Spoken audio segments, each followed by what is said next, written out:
السلام علیکم ورحمۃ اللہ وبرکاتہ۔ امید کرتا ہوں کہ آپ حضرات خیریت سے ہوں گے۔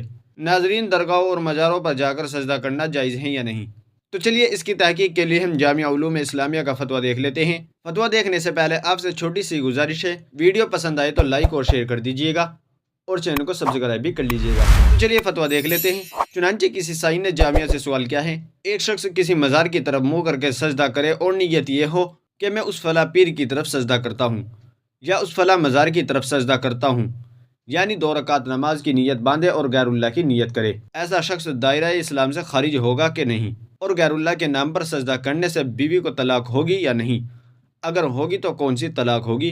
رہنمائی کر کے اس کا جواب عنایت فرمائے۔ تو چلیے دیکھتے ہیں جامعہ علوم اسلامیہ نے اس کا کیا جواب دیا ہے۔ بسم اللہ الرحمن الرحیم۔ کسی مزار یا پیر کی طرف منہ کر کے سجدہ کرنے کے بارے میں حکم یہ ہے کہ اگر سجدہ مزار کے پیر صاحب کی عبادت اور تعظیم کے لیے کیا ہے تو یہ کفر ہے۔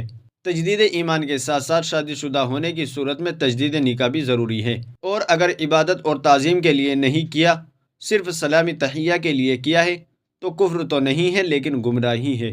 ایسے آدمی پر بھی توبہ و استغفار لازم ہے۔ نیز اللہ تعالیٰ کے علاوہ کسی اور کو مقصود بنا کر نماز پڑھنا مطلقاً کفر ہے۔ ایسا کرنے والے پر تجدید ایمان کے ساتھ ساتھ شادی شدہ ہونے کی صورت میں تجدید نکاح بھی لازم ہے۔ فقط واللہ عالم۔ دارالفتہ جامعہ علوم اسلامیہ، علامہ محمد یوسف بن نوری، ٹاؤن۔ ناظرین، امید ہے کہ مسئلہ آپ کی سمجھ میں آ گیا ہوگا۔